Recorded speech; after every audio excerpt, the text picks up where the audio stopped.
Stiff hips is something that I run into pretty often. So this mobilization is a great catch-all for all sorts of hip stiffness issues and also good prep work before you do any sort of lower body work.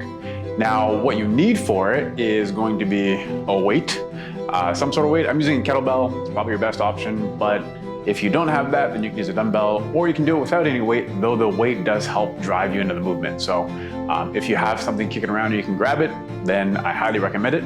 I'd also use something, if you don't have a soft floor, then use something underneath your knee because you're gonna be spending some time here. So something soft like this mat or an exercise mat or something else that you're kicking around would be a great option. So to set up this movement, what we're gonna do is focus first on this down knee. So what I'm looking for is I'm gonna make sure to push that hip all the way forward and open it up. So I get maybe a little bit of a stretch already on this down knee hip. And then I'm gonna swivel my foot in the back here towards the midline. So when I do that, that cranks open that hip even more. So this is all just gonna stay like this. I'm not doing anything other than trying to maintain this position. Then on this other leg, what I'm gonna do is I'm gonna open it up as far as I can get it while still keeping my knee tracking in line with being over that foot, and especially the second toe on this foot. So once I find that position and making sure that I'm starting with the foot underneath the knee on this side, I'm gonna grab my bell, or whatever weight you're using, if you're using weight, and then I'm gonna stay tall, making sure this hip stays in place, or it stays open, let's say. We're gonna shift our weight onto this leg. We're gonna pause, hang out in that position, and then push back to the start position.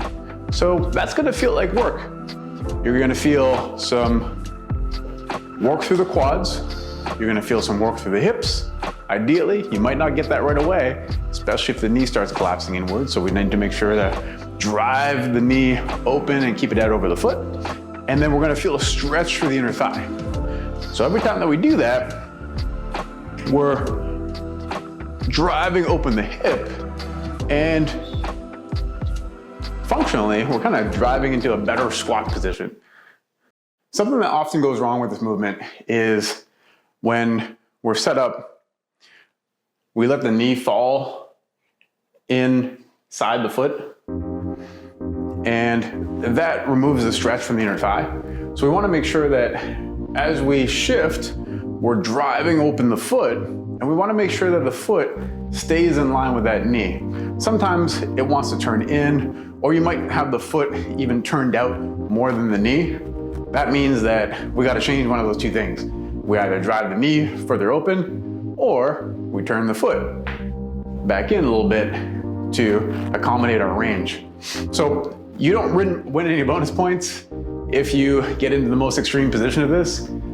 Where you really benefit from this is just finding some sort of range that feels pretty good, and then you can maintain that mechanic, and then spending some time in that position.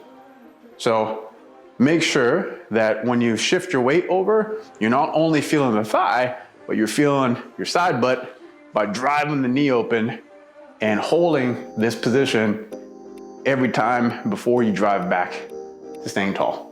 Something else that goes wrong with this movement is not staying tall when shifting over your weight. So what that often looks like is something like this, just kind of getting away from the stretch on the down knee leg. So we just want to make sure that we're always as upright as possible and this hip is as open as possible while we're doing this. So make sure to stay tall. The other thing that can happen is if we're forcing the opposite leg too far open, I want to imagine like I got headlights on my hips, so the headlights should point forward. So what happens is if we've forced this position too much, our headlights start turning off in the direction of the leg that we're driving to. So that tells us that we either went too far or we're not actively trying to keep our hips forward. So we want to make sure that at all times, both hips are pointing forward while we shift our weight over. If you find that you can't do that, and it turns into something like this, then we need to not open as far, make sure our hips are pointed forward, and then do that again. After you hop out of this movement, what you should feel is, especially on the side that you mobilize, if you haven't done both already, that side feels a little bit looser. So immediately you might notice that it can move a little better, it's a little less stiff, or if we're thinking about the main movement that this will impact, it's gonna be a squat. So when we hop into the bottom of the squat, it's gonna be easier to get down into that position and you'll feel less restricted, and ideally that turns into a bigger, better squat. All right, good luck.